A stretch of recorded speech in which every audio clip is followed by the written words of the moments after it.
When we're young, we have an amazing, positive outlook about how great life is going to be, but somewhere along the line, we forget to dream and end up settling. Join Up Dots features amazing people who refuse to give up and chose to go after their dreams. This is your blueprint for greatness. So here's your host, live from the back of his garden in the UK, David Ralph. Yes, it's me. I tell you what, I was listening to that intro. Most of the times I play that intro and I'm busy fiddling with buttons and things like that. And I was listening to it and I thought, I wish I could have a voice like that, a powerful, motivational, inspirational voice, but it just ain't me. Unfortunately, today I'm joined by another Brit, and we don't do that kind of voice. It's just not in us. So let me introduce you to today's guest, because he is a man who can literally fly to heights that we can only dream about. He's a commercial airline pilot, and he has for the last few years travelled the world transporting businessmen, holiday makers, and probably screaming children to destinations across the globe, all the while planning other ventures, businesses, and the ability to provide a fair deal to the world of freelance work. After realising that a vast proportion of the fee charged by a freelance agency did not go to the person doing the work, but instead into their own coffers for what seemed minimal effort, our guest knew he was onto something. So along with his wife, he created Cherished Ideas, where freelancers can virtually sit in the same room with potential employers and sell their wares with no commission passing hands. There's a little fee thing that goes on. It's a real bonus to all concerned anyway. So how did this Englishman first manage to get into the rarefied world of commercial airlines, and why does he seem so focused on building a life away from it? And what was the moment when the business opportunity first raised its head, and was it the first venture he tried? And with a plane at his disposal, where does he truly call home? Well, let's find out as we bring onto the show to start joining up dots the one and only Mr. Brit himself, Simon Knapp. How are you, Simon? Oh, I'm fantastic. What a great intro. You've actually just put me to shame on all the podcasts that I've recorded. I've suddenly realised how underwhelming my introductions are. That's a real kick in the groin. Thanks for that. I was going extra then. I was motivated by my inspirational American voiceover man at the beginning of my show. That was fantastic. How have they let you get to 102 episodes? The American Podcast Association not got in touch yet to shut you down as a Brit that's doing well? No one listens, Simon. I seduce you all to come on my show by these large listener figures, but no one listens. It's just me, my cat, and my cat's probably deaf as well. So it's just me, really. But if you click enough, you get downloads. That's my secret to all podcasters. Just download yourself and you will get somewhere. What an idea. Can I start with a complaint, actually, Simon? I don't like to do this, but I feel that I need to complain. And I think this is the first time I've ever started any show with a complaint. But I should feel special then, should I? Yeah, you should do. I'm starting to do something different. I'm trying to find people away from the normal crowd. And so when I found you, I thought, this is brilliant. This is a chap who hasn't been heard anywhere before. He's got these ideas. He's British. He brings a different spin onto it. And then when I started stalking you online, you've been on every podcast known to man. I've been on one or two. I've been very lucky. Yeah, people seem to want to interview me, which is great. I love it. It's really good fun. But I didn't know that you had been there. You've been on the Solopreneur Hour. You've been with Kirsty Bartholomew, not literally, obviously, but in a podcast kind of way. If you're listening, Kirsty, I didn't mean to say that. Apologies on that. But if you are listening, download it 6 times because it's good for me figures. But yeah, you've really sort of raised your profile very, very quickly. So I want to start with that first of all, because I haven't seen a guest that I haven't been aware of their sort of overriding history appear on so many other shows as you have. How have you done that? I'm not entirely sure, to be honest. I think I have a bit of an interesting job as a full-time employment, but also starting these businesses on the side and running a life that's half in London, half in New York. To be honest, I don't really know. I have no idea what the appeal is, and quite frankly, I don't know why people keep emailing me. But it's like I said, it's good fun. Well, was it scary the first time, or did you go, yes, bring it on? I'm going to show the world what Simon Knapp is all about, or were you like a timid little mouse on the mic? Well, bizarrely enough, if you go to solopreneurhour.com/102, that's my episode with Michael O'Neill. So it's bizarre that it's 102 here as well. And the very first soundbite is him saying, "So, are you ready?" And I go, "I'm absolutely terrified." And that was the start. That was how we kicked it off. So yeah, I was absolutely petrified first time round. This is weird. This is like we are connected at birth somehow. That not only is it 102 on here, but the very first time that I ever was listening to myself online was on the Solopreneur Hour, episode 10, when I left a little voicemail and Michael O'Neill played it on his show. And that was the first time ever I actually heard my voice come back out of the web. And I don't know how it works. I don't know how all that sort of stuff happens. But God, it was exciting. And I didn't tell anyone, but I kind of put it into my MP3 player and listened to it secretly over and over and over again. And it was just me sort of rambling and doing quite a passable Yoda impression. But yeah, it was the very first time. So look, we've got so much in common. Did you cringe away that very first time? Loved it. I honestly, really? Yeah, I honestly loved it. And it brought out something in me which I kind of knew was there, because for years and years and years I have done training courses, so I'm used to standing up in front of people and I suppose being slightly silly or entertaining to get a sort of message out. So I knew it was in me, but when I actually did it on the mic and I suddenly realised that it wasn't a classroom, this was going out to the world and millions of people could hear me. God, it was exciting, and it's still exciting to this day. Even when I press record now, you know, and it's my own show, I still get that anticipation and think, God, is this going to be a good one? Is this going to be a terrible one? Yeah, you see, it took me about a month to listen to my own episode. I just couldn't, because I do an announcement at work every day, but it's the same thing. You know, it's a very structured, you know, hello again, this is where we are, this is where we're going, this is what the weather's like, we'll be there about an hour late. You know, you knew the risk when you bought the ticket. And so to then do a freestyle interview for an hour and a half, it blew me away that A, we actually managed to create content for an hour and a half, but B, that I could actually listen to myself back after 4 weeks of putting it off. But that airline voice, is it a voice, you know, you're talking now to me and I can just picture you being an airline pilot. Hello there, this is Simon, and I'm just going to spend a couple of minutes with you telling you about today's flight and all that kind of business. But do you all actually talk like that, or are you told to kind of put it on a bit? Are there some really rough airline pilots out there that normally talking like that? Yeah, all right, Simon, and then they press, hello there, this is Simon. Do they put it on, or is it just kind Yes, completely, yes. I was based in Milan in Italy for a while, and we flew with a few Italian pilots who would be all very Italian in their accents and their mannerisms when they were talking. And then as soon as they went on the radio, they became as if they were speaking in the BBC, doing the news at 6 o'clock. It was amazing. Just completely snap into that accent. And hello once again from the flight deck. And yes, everything is up and down. Yeah, it's amazing how people just change when they press a different button. Are you told to do that, or is it something that you just kind of naturally do because you've had so many flights yourself and you've heard this voice?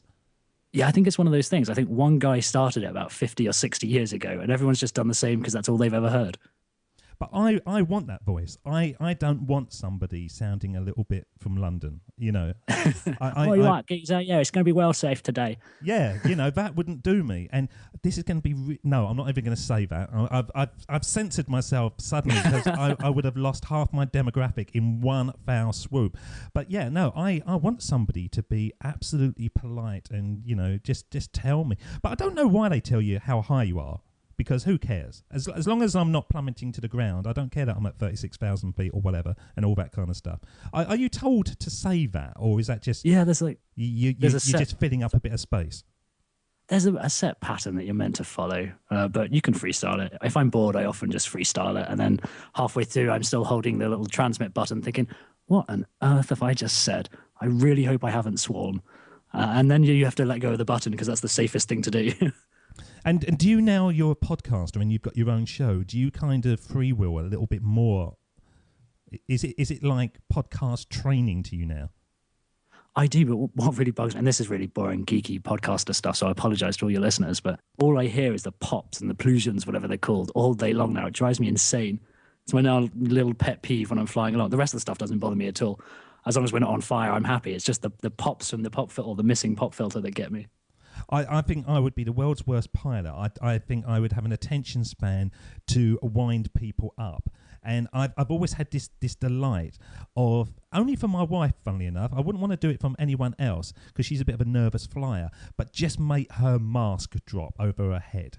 And, and I think if I was a pilot, the urge to just drop them one day and see what the panic would ensue would be too much for me. I don't think I would be able to hold back. I'm not going to talk about this all the time, although it is fascinating, because when I was a kid, you could go up there, you could just sort of walk into the pilots and they'd show you out the window. But now, because it's a locked sort of world, you can't actually go in there. But what does go on in there now? Because I heard somewhere that the only time that anyone flies a plane is when it leaves the ground, and when it comes down, all the rest of it is just on automatic pilot. Is that true? Or am I just being seduced by the thought of sort of machinery ruling the world? It's completely true. We do all the taxiing or the driving on the ground, get out to the runway. The pilot has to do the takeoff. The aircraft can't do it itself yet. And in theory, after 5 seconds of being airborne, you can put the autopilot in. And then you don't have to disengage the autopilot. You pre-program the navigation and off it goes. Right, okay, I've got 2 more questions before I move on, because I'm into this. I have got a pilot and he's trapped. This is like terrorism at its best, I suppose. That's a terrible thing to say. That's awful. That is awful. I do apologise. But the second question is, I have been told that 99% of a flight is off course. Is that true as well? Not 99%, but an awful lot of it is, yeah. You have motorways in the sky called airways, and to reduce it's really boring stuff. To reduce the separation between you and another aircraft, the air traffic controllers can take you off the motorway or the highway and put you onto a heading, so they can control you slightly off in slightly different directions. That means they can get more aircraft on the same piece of highway and reduce the delays on the ground and keep more aircraft in the air.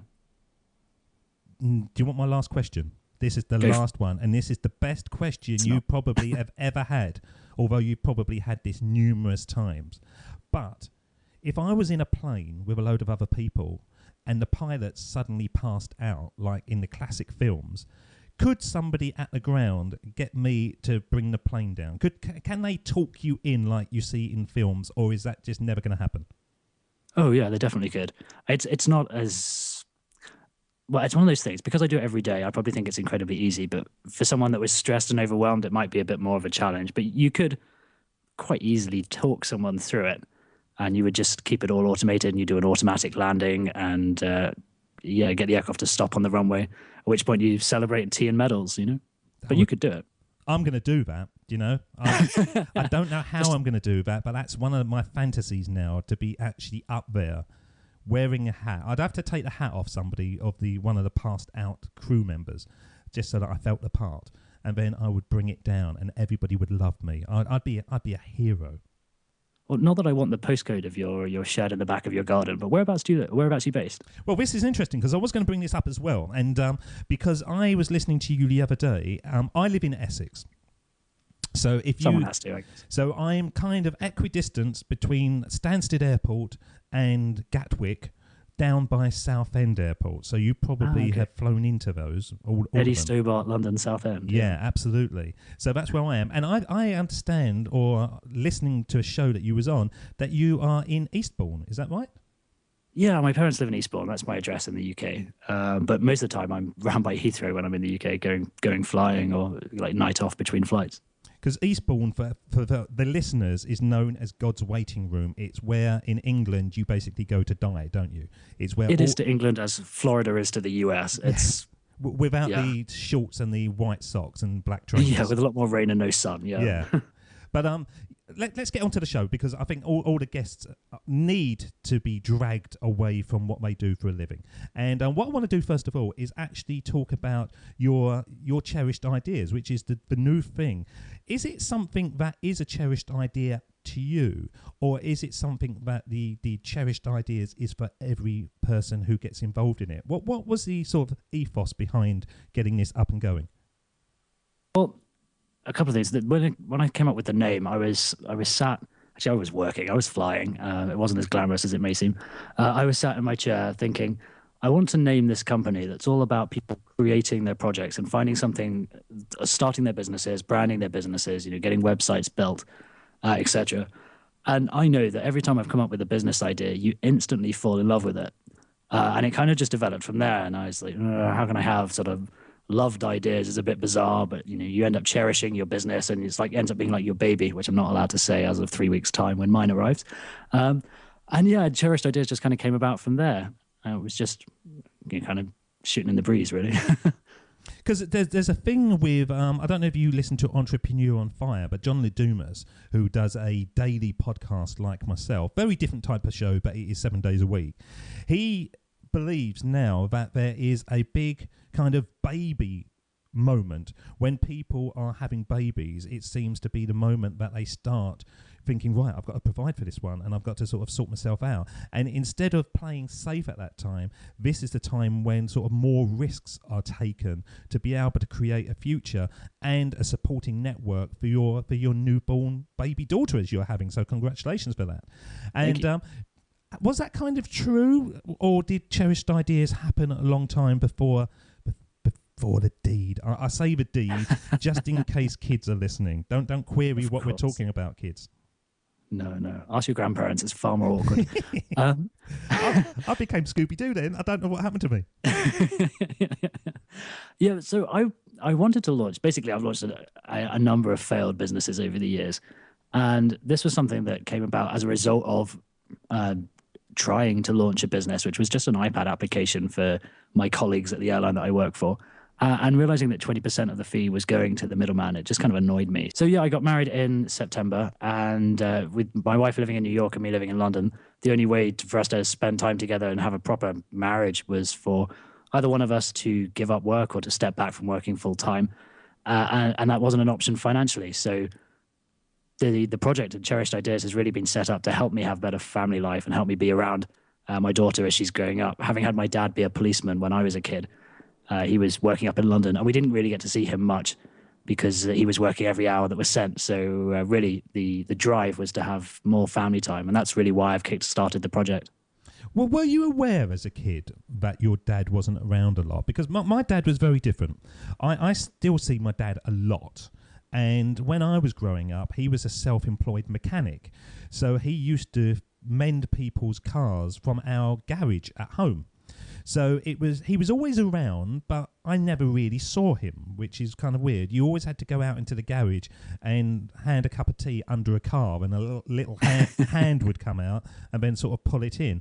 But I didn't realise that all the things like bathing me and putting me to bed and all those kind of things, my mum did, until I'm a father now with my own children. My dad once said to me, you realise you do everything that I didn't do because I was too busy, building our future and our income. And I had this image in my head that he was always around and he was doing all these kind of things, but it's created. It's a fantasy world I've created. Were you aware that your dad wasn't around, or have you done the same kind of mental mind trick as I have? No, I was definitely aware. My mum and dad got divorced when I was a kid, so it was either he was there or we had an au pair from the Czech Republic. So it was quite clear when he wasn't around. But yeah, I mean, he was always there for Sundays for football and for like football training. But generally during the week, we didn't really see him because he worked late each night. So what is the thing about having a child that so excites you? Because I've got 5 kids and I've got a grandson as well. And I'll be honest with you, Simon, a lot of it's a drag. It sounds more exciting in your head, but once you're actually into it, you kind of think, oh, just give me 5 minutes, just let me be in the toilet without banging on the door just for 5 minutes. So in your head, in your sort of fantasy world, and it's a beautiful place to be before the little one comes out, what is your life going to be for the 3 of you? Well, we have this unique situation that, like I say, I work in Europe, so we don't have I don't get paid any US medical coverage. So my wife will look to go back to work. And really, I'd like our daughter to grow up with one of her parents looking after her as much as possible, if not both. And it's really all about ensuring that she has a good upbringing. And that's really what the goal is. I think it's probably the goal of most parents that, yeah, there are going to be some rough points, I'm sure, continually, I'm sure. But it's really just about ensuring that she has the best chance in life and the best support from us. That's really all I'm looking to do. Well, I salute you because I think that's the right way of doing it because it does go so quick. You know, my younger one now is 9, and I can't actually remember where the last 9 years went, and my next one up is 12, and my eldest is 32, and it's a blur. It's an absolute blur. And other than, do you know what my biggest advice for you, Simon, is? And I'm going to give this to you, man to man, father to father, right? And I want you to write this down now. Take as many photos of yourself over the next 3 weeks, because you don't have to age once the baby comes out. And you will never look as good as you do now. Yeah, so that's what because I have decayed dreadfully. You know, I would say I'm still an attractive chap, but you should have seen. Would anybody else? I don't know. They line up. But that is why I'm on the mic, you see. I don't think I would have the face for television. Would you like to do television and all that kind of stuff? Now you're sort of getting into and I say loosely, the media world, because it kind of feels like media to me somehow. Would you like to be sort of on the telly and do those kind of airline shows where you go around airports showing behind the scenes and all that kind of stuff? Oh, gosh, I can't think of anything worse. If I could bow out flying altogether, I would. So to then do a TV show about it it wouldn't interest me in the slightest. It's interesting, though, because it's sexy, isn't it? Being an airline pilot, it just sounds sexy. You see them walk along with their little bags and their uniforms and stuff, and they go straight to the front of the queue.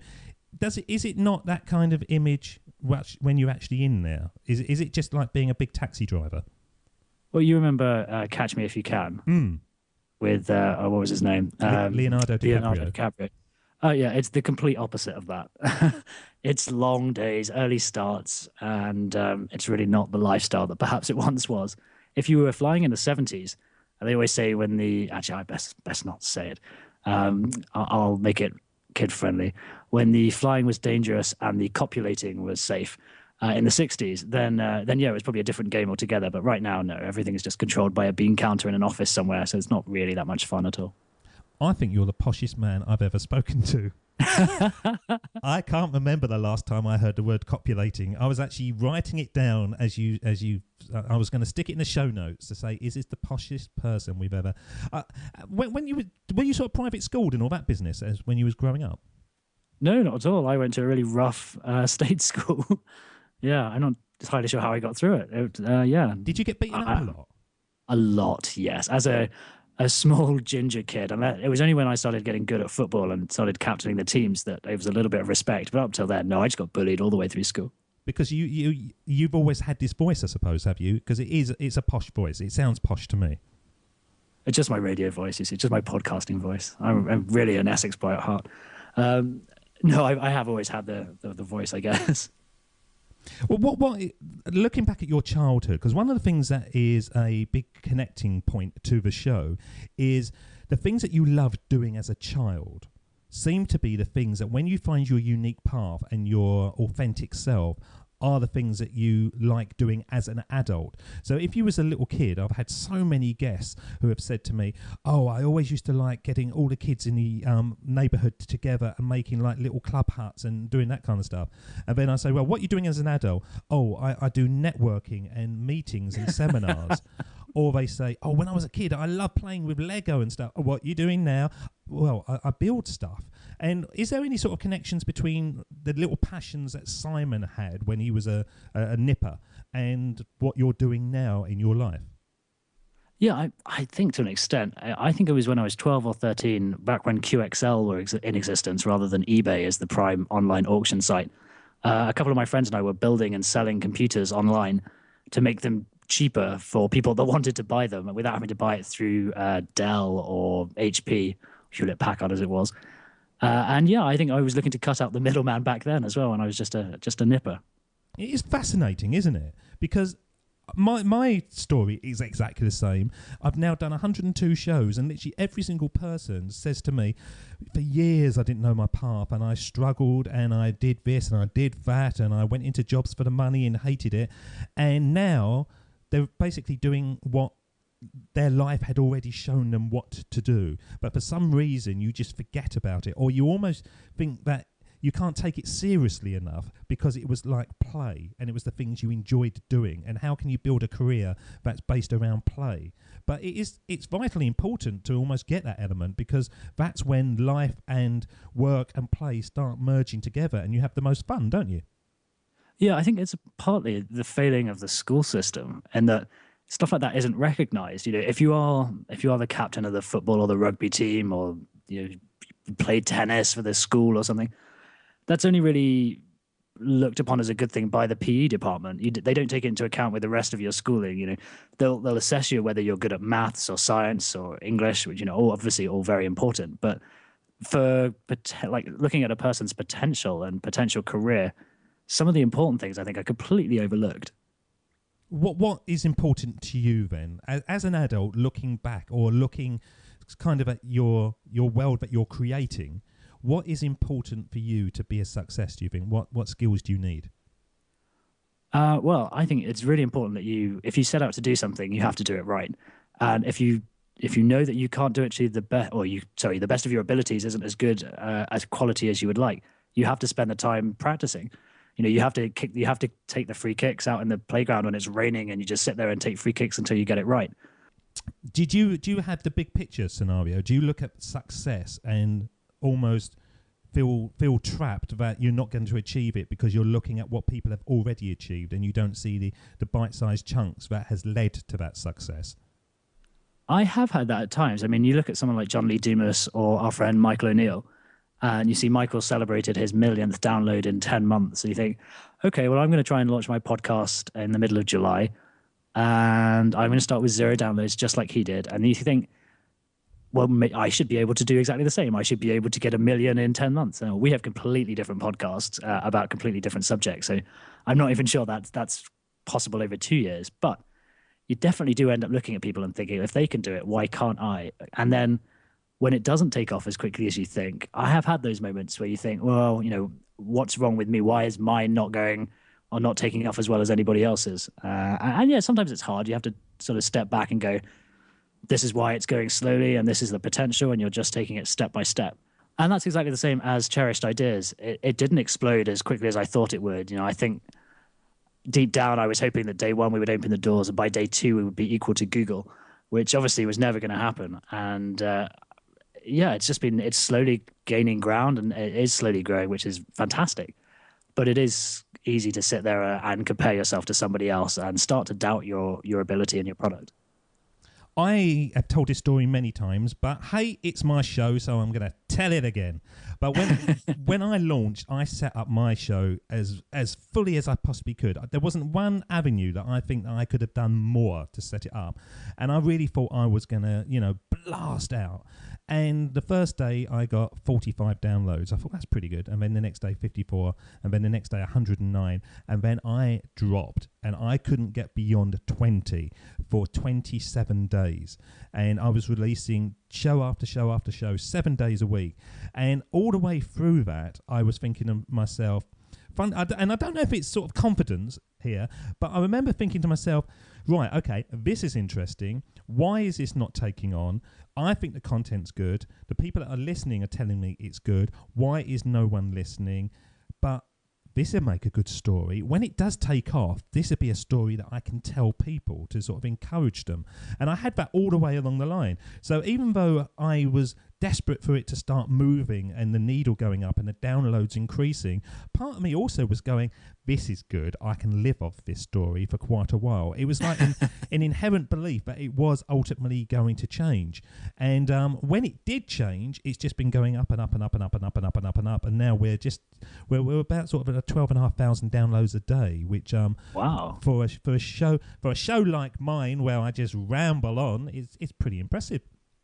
Yeah, definitely. I didn't realize you were doing that many downloads. That's fantastic. Well, how dare you, Simon? You should have realised and bigged me up from the beginning. No, I'm genuinely taken aback. They're some great numbers. Jeez. Yeah, they are. They're very good numbers, and I'm beyond excited about it, because once you do get that momentum going, you are going to have dips. You've got to have dips. It's not going to be a straight line. But I think now there's enough foundation to the show that some of the things I struggled with at the beginning are starting to take care of themselves. And is that the case with Cherished Ideas as well? Is it the case when you build a business? And this question goes out to all the listeners. I'm asking on behalf of the listeners who are going to work on the bus, on the train or whatever. They've got this idea in their head and they think, yes, if I launch this, it's going to be an overnight success. But we've already said it's not going to be. It's going to take a while. But are there certain things in Cherished Ideas that already are becoming easier for you because of the momentum that you've already created? Yeah, definitely. For example, I initially outsourced all my social media purely because I had no idea where to start. So I've taken a few courses and really just watched to see what works and what doesn't. And now I find it a lot easier to create posts or tweets that are creating engagement, which is fantastic. And now it's becoming a lot easier and more free-flowing, should we say, with regards to pretty much all social media channels. The only one I don't really get is Google+. I've yet to really get anything working on Google+, so I'm just not really sold on it as a platform. But day-to-day operations, when I built the website, I really wanted it to be able to run itself.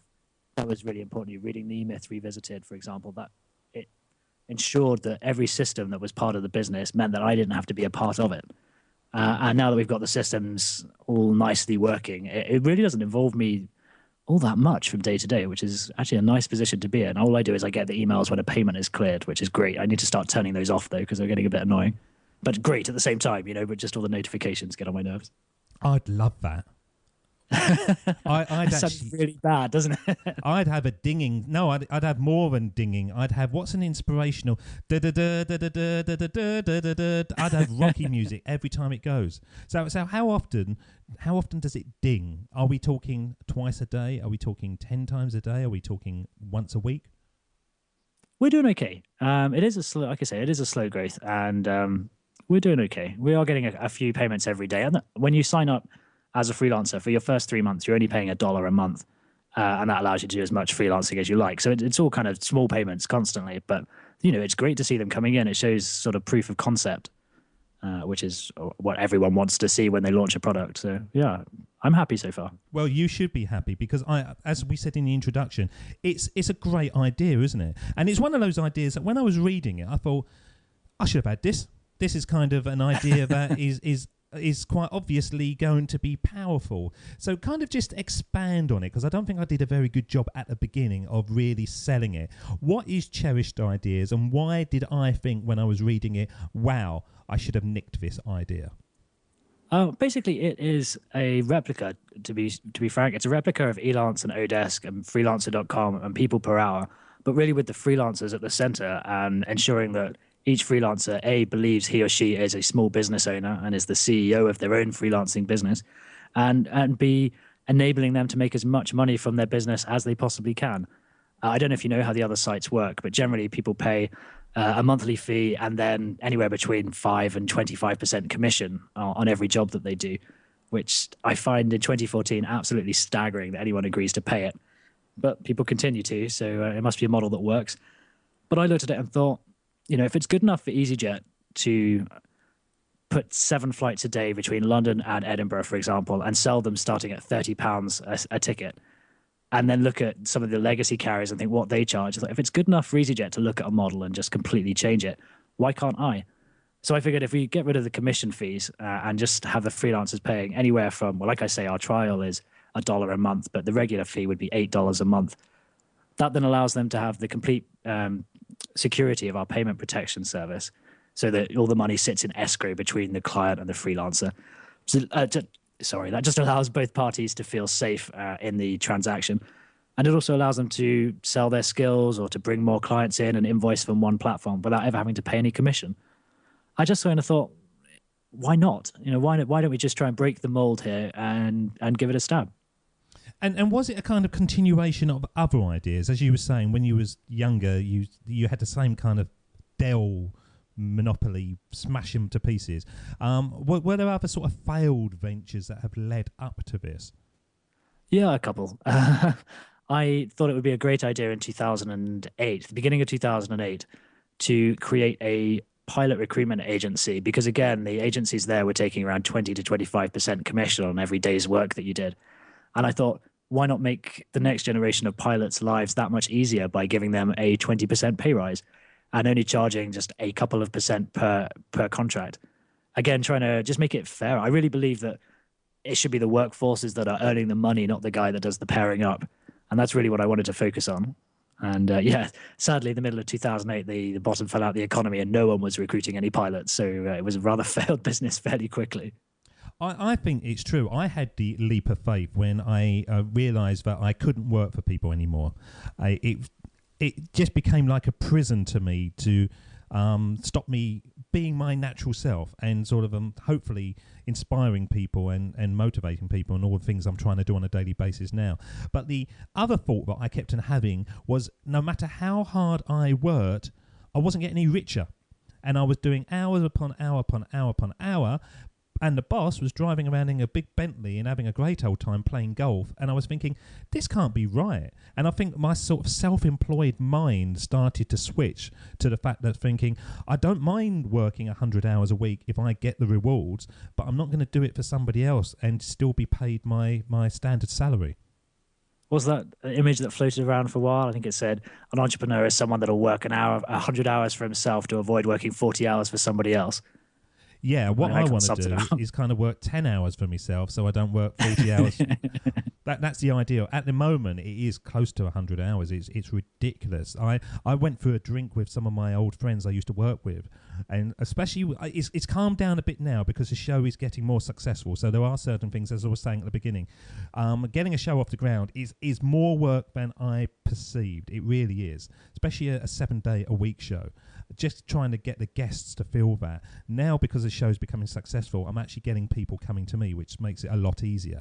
But my utopia is that everything is taken care of me, and I just switch on the mic and I talk to the person that's been arranged. That's what I want to do.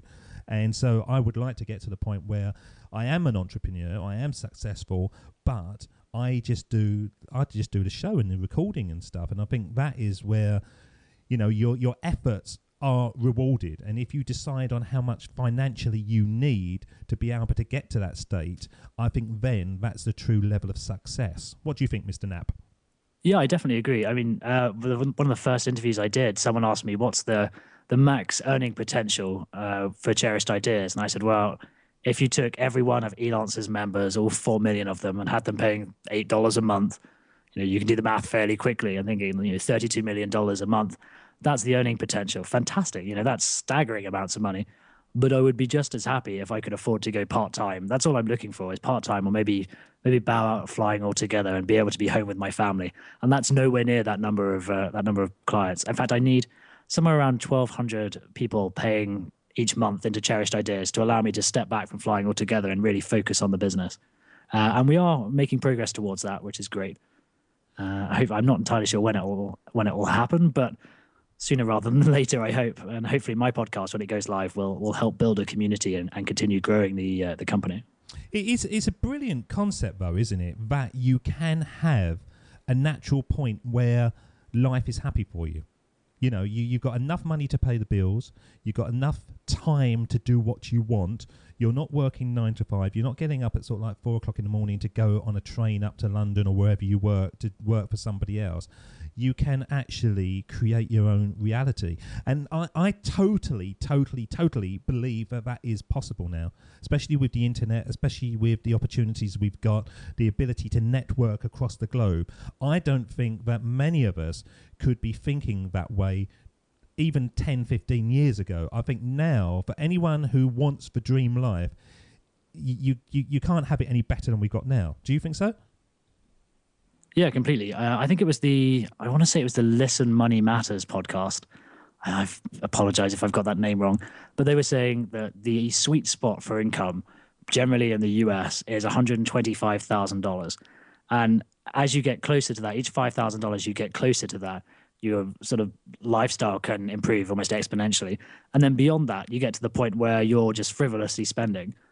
So really there is statistically, within the US at least, a sweet spot for income. And I mean, it's so easy now. I mean, you can sit there as an entrepreneur and you can say, I'm going to sell 5,000 of my product and that will give me X and then I can achieve Y. But it does, you are able to actually look ahead and forecast and see where you can start making earnings and get yourself to a point where you're time and financially free, which I really think is the goal for certainly my generation, anyone in their late 20s, early 30s, who for example, all my friends that joined flying, that started flying with me about 10 years ago, most of us are looking for other work now because we don't have the attention span to do it for 40 years, let alone the inclination. And yeah, I think we're going to see that a lot, that people are going to chop and change careers quite frequently. So why not start out on your own and do your own thing and be your own boss if you have a skill set that you can sell, or a community that you can build and start selling to, etc. Why not? It's a great year to start doing it. Absolutely. I'm going to play a couple of speeches now because I've been building up to this. This is the powerhouse part of the show. And of course we're going to play the Steve Jobs speech, which we do every single day. But I've started throwing this other speech in here. And I don't know if you've heard this one, but I'm going to play this. And you listen to this, Mr. Knapp. This is a powerful statement by a man from America. See if you can guess who this is. My father could have been a great comedian, but he didn't believe that was possible for him. And so he made a conservative choice. Instead, he got a safe job as an accountant, and when I was 12 years old, he was let go from that safe job, and our family had to do whatever we could to survive. I learned many great lessons from my father, not the least of which was that you can fail at what you don't want, so you might as well take a chance on doing what you love. What do you think of that? That's great. I have absolutely no idea who it is, though. Jim Carrey. Really? Yeah, Jim Carrey, old Ace Ventura himself. He did a speech recently, and when I listened to it, it was like Steve Jobs' commencement speech, but he did it probably a couple of months ago. And I've talked about it so many times in the show because it was sent to me, and my mate said, just watch this. And it starts off typical Jim Carrey with all sort of laughs, but then he gets to this like little bit of 2-minute bit, and you think, wow. And then he hits with that one line, and I thought, that's it. And to be honest, if I could go back in time and start another show, I would have that. That to me is the message that I want from this show, that you can have the life you love by doing stuff that you love. And it's a shame that you just go for the easy route and you just sit there working for the money because you just haven't got that fire in yourself to believe in yourself and go for it and follow your dreams. Yeah, I completely agree. Someone said to me around our launch day, they said, you can always give up, so why give up now? I was like, yes, that's quite right. Why would I give up today? I can keep going, and if it gets terrible, I'll reconsider and reevaluate everything. But for now, why would I even consider giving up? I had 30 shows recorded, and I almost didn't launch. I just thought, this is not going to work. And I don't know why. It was just that self-limiting thought. And even when it was launched and it was going, tick show, day after day after day. Although I was saying there was a kind of fascinated part of my brain thinking, this is interesting, it's not going up, why is this? This would be a good story. I got to about 50 shows, and for some reason, when I should have been confident, I should have been easing into it and enjoying myself, suddenly I felt a pressure. And I don't know whether it was a milestone, I don't know what it was, but I suddenly thought, once I go past this 50, and I'm actually talking about it now, and I can feel my stomach starting to stew because I remembered how I felt. But I was laying in bed thinking, this is it. I get past 50, I've got to make this work. This is my life. And if it doesn't work, I don't know what I'm going to do with myself. But it's amazing as humans how we can, push ourselves back in every avenue. And even when we get a certain momentum going, we're more than eager to then jump back and stop ourselves. It's madness, isn't it? It is crazy, yeah. It's a self-limiting beliefs, and the old dreaded imposter syndrome kicks in for no reason whatsoever, and it just sneaks up on you. And I've had it where I've had to call my coach and say, okay, this is where I am. I don't really know if we can continue this. It doesn't really seem like it's working. And they're like, okay, what are you going to do to fix it? Like, well, I was thinking about maybe giving up. Like, why would you do that? That's ridiculous. Just get back in the lab and get your head down and work out how to fix it, how to get it going again. And it's great. Actually, that's a real bonus of having a coach or a mastermind group, if you will, because it really does make you accountable for everything, and the group really support you with everything you do, which frankly has been absolutely priceless to me. You don't like the word mastermind, do you? I hate it. Yeah, I absolutely despise it. Well, what is it about mastermind that you don't like? Because it is. We were talking before we started recording. That's why I knew that. But it's a buzzword. It's good. It says what it is. What sort of annoys you about it? I think it's because I picture a terrible quiz show on BBC Two of it. I've started, so I'll finish. and all that from, I don't know how many years ago. Did they still air it? I have no idea. But it's one of those things. I have this real bugbear with anything that goes viral for the sake of it. Like an everythingpreneur, like we were talking about before, how you can be a mummapreneur, a cospreneur, all these strange things that you can't just bolt words together and call them actual words. And mastermind just grates on me. I have no idea why. I have no offerings of what would improve it when it's talking about a group of like-minded people. I just don't like the word. It's one of my pet hates at the moment. Because one of the words I don't like, actually, and it's funny because it is my favourite podcast, and it's the podcast that got me going, and I talk about it a lot, is solopreneur. It doesn't make any sense, really. And I'm telling Michael. I'm telling. Yeah, you tell him. You tell him, Mr. O'Neill. I'm coming for you. But yeah, solopreneur. I don't get it. I've never got that word. It looks good, but what does it mean? See, I've always thought the difference between, I say always, in the last 2 years, I've thought the difference between a solopreneur and an entrepreneur is an entrepreneur creates business to create income and creates businesses to sell them and IPOs, whereas a solopreneur is someone that strives to create an income that allows them to live a lifestyle rather than racing for an IPO. I think it's kind of how I've looked at it. A solopreneur is somebody who lives on his own in a cave. And he talks to a basketball or whatever Wilson was. It's that kind of castaway image that I have in my head when I think of solopreneur. It's somebody who's just sitting there with his laptop, he's got free Wi-Fi, and he's creating this business, but not being involved with anyone. And I think that's the angle that I don't like about solopreneur, because as you're saying, being in the, and from what you were saying, you are part of Michael O'Neill's Solo Lab project, where you can sort of get involved in it, and there's a community and it supports and all that kind of stuff. Now, I never bought into that.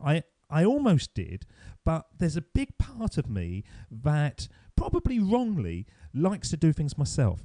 And I've always been like that. I like to provide the content. I like to create the vision. I'd like to throw it out there.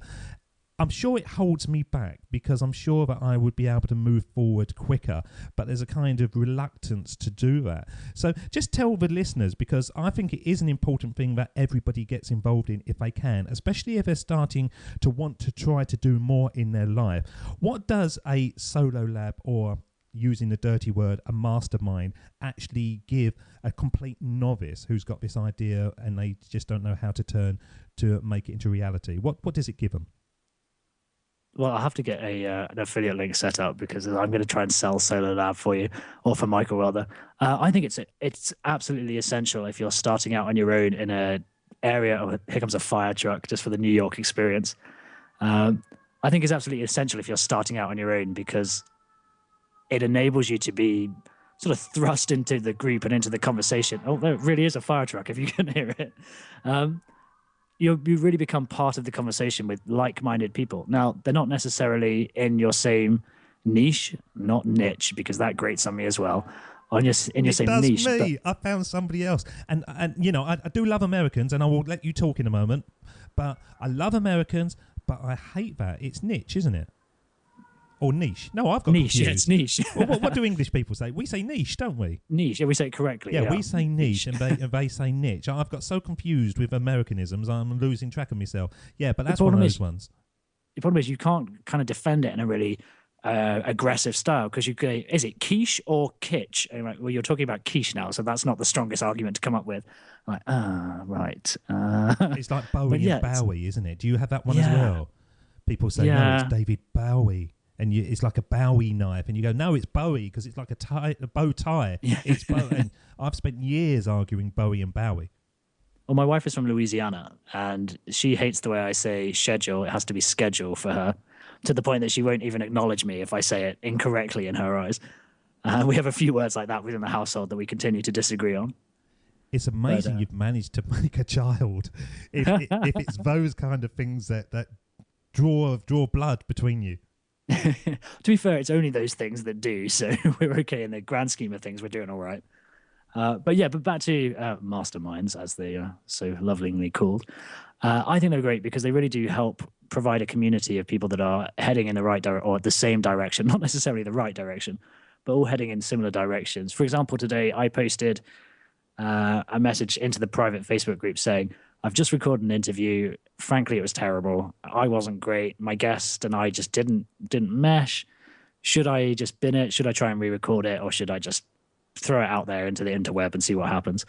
And you, within an hour, I think you get about 10 or 12 responses, and it's a really good conversation about the pros and cons and other people's experiences. So not only does it give you ideas on how to solve the problem, but it also lets you know that other people are experiencing the same and going through the same problems that you are. And it's not just you breaking the whole podcasting model. So is it just a virtual world, or do you actually meet up? Some people meet up. I mean, it's spread all over. For example, Solar Lab, we've got people from San Diego all the way through to, I want to say, Vienna. You should have gone over Vienna, shouldn't you? I think that's the East-West split on Solar Lab. It's quite a wide range of people. I love that kind of virtual connection, because that's the thing that surprised me so much. How you create friends, don't you, in an online world? And every time I say that, I do that little rabbit quotey business, because you're not going to go out drinking with them. You probably will never meet them. But I've got people scattered across the globe now, but I can just Facebook and send an email, and they come back and we Skype and we talk and we sort of help and support each other. And I love that, because so many people who start something are alone. But you don't have to be alone, do you? You can create quite a powerful network across the globe of people that are really supportive and really want to encourage you. And even though you're never going to meet, they will help you at 3 o'clock in the morning. When you send an email to them, they will come back to you. And I found that hugely inspiring, that there's so many people across the world that are willing to support all of us in our ventures. Yeah, I couldn't agree more. I'm a big fan of Chris Cerrone, and he and I chat constantly throughout the week from the Cerrone Show, with his legendary artwork of his mugshot, which I always rave him about. But yeah, someone like him, and you have Tyson Webb and Michael O'Neill, and you sort of become part of this group, and everyone is contactable and reachable and will help you out if you need it, and vice versa. You offer help and support as and when you can. It's great. I love it. It really builds the community. So have you been on Chris Cerrone Show as well? I'm actually recording that tomorrow, so you'll be out. Yours will be out ahead, I guess. I'm not sure. When will this air? This will air on the 8th of August, because today is obviously the 8th of August. We do this live, Simon. Of course, it is the 8th of August today, one day after my future daughter is due to be born. But it's definitely live. And I love the fact that you're putting me before your wife, and that's the way it is. You're basically pulling open the curtain, and you're showing the wizard, and you're ruining the fantasy of a live show. I'm terribly sorry. But yes, I'm recording on Chris Cerrone Show on the 9th of August then. Yes, that's it. 9th of August, the day after this goes out. Because I've never been on his show. How have you managed to be on these big cheeses shows? People have reached out to me. I haven't contacted anybody per se to be interviewed. I've reached out to people so that I can interview them. But people have just got in touch. I think, having heard me on a couple of other shows, people get in touch. And it's really nice to be approached, to be honest. I'm not having to slog it out and try and convince people that I might be worth talking to, which is the polar opposite to when I was a child. I love it. I love being on people's shows. I've done about 5 of them. And when you're doing your own show, the very first one that I did, I was aware, I think I'm being the host here. And so I had to sort of calm it down.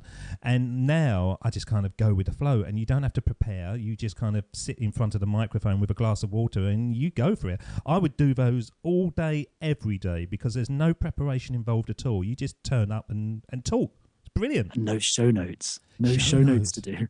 How long does it take you to do your show, once editing and everything? Well, to be honest, I have now got 9 recordings completed, and I edited one show yesterday, and it took me the best part of the day to get it sounding good. So that's something it's basically because I had no idea how to use GarageBand, or GarageBand if you're Americanized. It's just that word out. You spat. you spat Americans out. You're turning, Simon. Wait till your wife gets home. Oh, she'll be home any minute. But no, it will hopefully reduce. I don't really want to edit my show too much if I can avoid it. But things like the recording I did earlier, the one that didn't go well, the FedEx guy showed up, so there was a couple of minutes I had to edit out of me talking to the FedEx guy, and all these fun bits that you add into real life of podcasting. Because I can actually record my show, edit it, upload it to Libsyn, do my show notes in 20 minutes now. You can go off people, you know that. I'm actually like, I've become like a fine-tuned Terminator.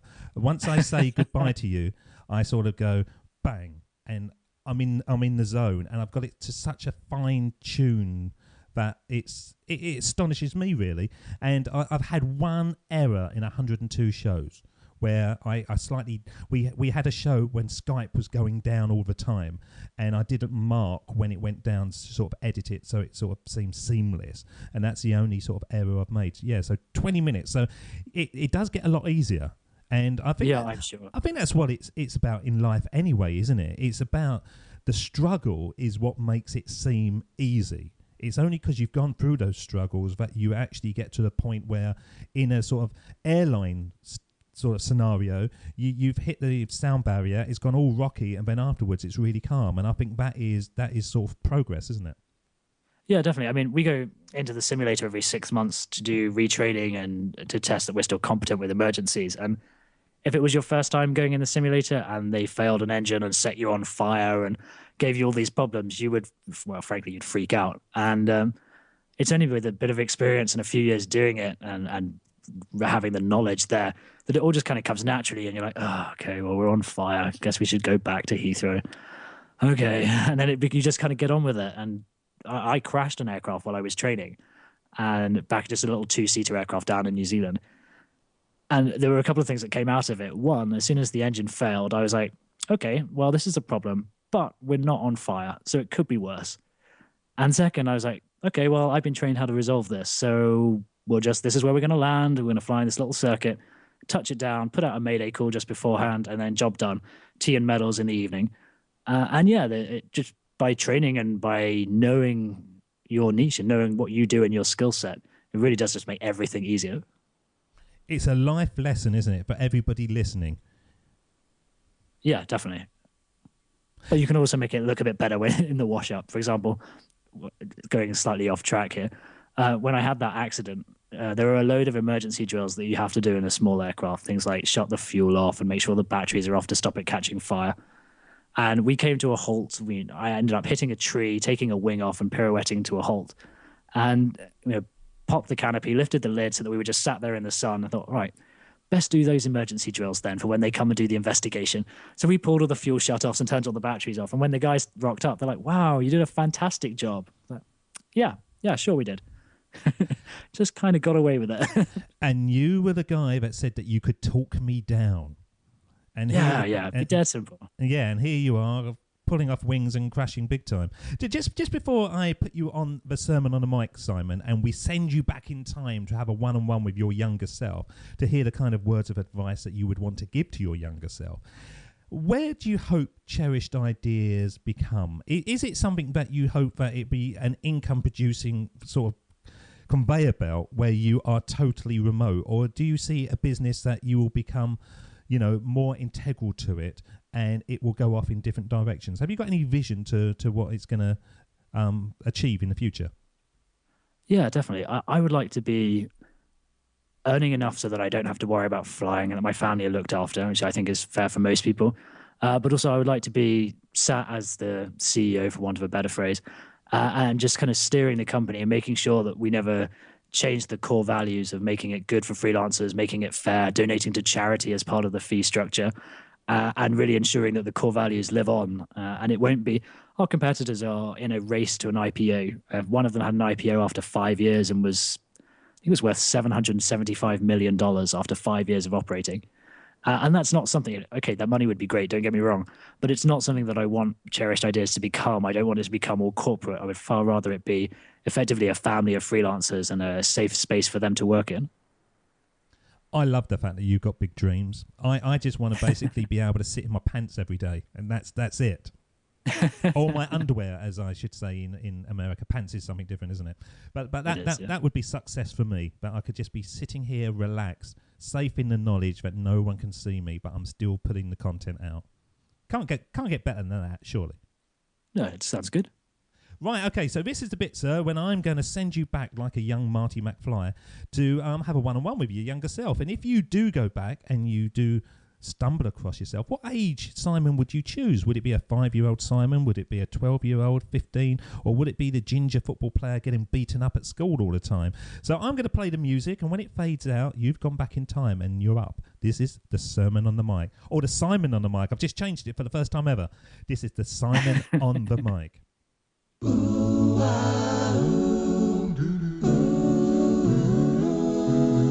Here we go with the best bit of the show, the Sermon on the Mic, the Sermon on the Mic.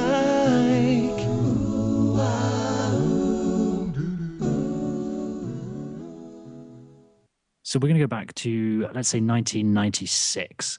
That would put me at 12. And that would be a real key time for me. It was when it was just after my parents had split up, and I had gone to one school for a couple of years, and then I changed back to the school where all my friends had gone into secondary school. And this was a time where I think most of my personality was probably formed. My outgoing and my terrible sense of humor were all forged at that stage. And I would definitely sit myself down, and it would be out on the football fields at Hinchley Wood School down near Esher in Surrey. And we would just have a very brief chat. And we would say, without wanting to preach, it really is about not regretting anything that I've done and using it all as experience. So really the guidance I would be was always go with your first instinct if possible. And as soon as you change that, you're going to get it wrong. That was the key to almost everything when I was learning to fly and learning all of my trades was if you trust your first instinct, the chances are you're going to come off all right. And the second guess normally means you end up in a field with a wing missing. I would say, don't worry about university. I did a lot of worrying about which college or university I was going to go to. In the end, I didn't go at all. I went flight training. And I would say really look at starting to fly as a temporary job, as a transition to something greater, something bigger and better 10 years down the line. And that would really lead me to where we are today. And I would say always make sure that family is the focus. That was something I've been quite weak on in my 20s. I think that's fairly common. I would really focus on seeing more of my parents and my brother during my 20s. We drifted apart as a family with me traveling all over the world. And now that Cherished Ideas, once my 12-year-old self got Cherished Ideas running, I would get them to focus on ensuring that the new family and my wife and my daughter are looked after and really go from there. And I don't really regret anything that I've done, to be honest. I think it's made me the person that I am today and put me in this position where I'm lucky enough to get interviewed by your good self. No experience is wasted. That's what you're saying. Exactly, yeah. I mean, I've done some stupid things. I made stupid purchases. I wasted a lot of money on things I really shouldn't have. But if I hadn't done that, it wouldn't have formed friendships that I have now or wouldn't have memories that I have. So yeah, looking back, I mean, I bought a ridiculous 450 horsepower car that lasted about 5 miles before destroying itself. Now, my friends and I have some great memories about the whole process, and I would never change that. It cost me about £20,000 to do so, but it was great. It's a great memory and a great piece of experience and knowledge that I'll take forward forever. So yeah, looking back, I wouldn't really change a great deal. Well, I don't think you should do, and that's the beauty of Join Up Dots. It is the concept. It is the fact that everything leads to something else. And as long as you've got faith and you trust in yourself and you take action and you have confidence and all that kind of stuff, all those things suddenly come together and you look back and you go, yes, I can see how my path has been created because of these things. And they may not you can't really see that they were going to be connected at the time, but no experience is wasted. Yes, completely. That was the point I was going for. I'm good at this, isn't it? It's like You it's my are. show and I've done it before. I'd say you've done this at least 101 times before. 102. Although the first one was just 0.5. It was 9 minutes of myself testing out me stuff. So, Simon, how can people connect with you and your lovely wife and, of course, Cherished Ideas? Well, I'd love you to find me on Twitter. Twitter's the platform that I've kind of fallen for of late. This is the social network that I'm really starting to enjoy and starting to see the greatest benefits on. So you can find me either at Knapp Simon NYC, which is my personal one, and that's Knapp with a K. That is my unique German-ish surname. Or you can find the company, which is just at Cherished Ideas. And you can go to cherishedideas.com, and that's where you can start freelancing for just $1 a month. And you can find us on Facebook as well. We'd love to hear from any of the Join Up Dots listeners. It would just be great to engage with you all. It's been absolutely great to engage with you. I've loved having you on the show, and I've had to hold back from asking stupid questions about what you do as an airline pilot, because that's the bit that fascinates me, really. But thank you so much for spending time with us today, joining up those dots of your life. And please come back again when you have more dots to join up, because I do really believe that by joining up those dots and connecting our past is the best way to build our futures. Simon Knapp, thank you so much. Oh, thank you for having me. It's been a pleasure. David doesn't want you to become a faded version of the brilliant self you were once to become. So he's put together an amazing guide for you called the 8 Pieces of Advice that every successful entrepreneur practices, including the 2 that changed his life. Head over to joinupdots.com to download this amazing guide for free, and we'll see you tomorrow on Join Up Dots.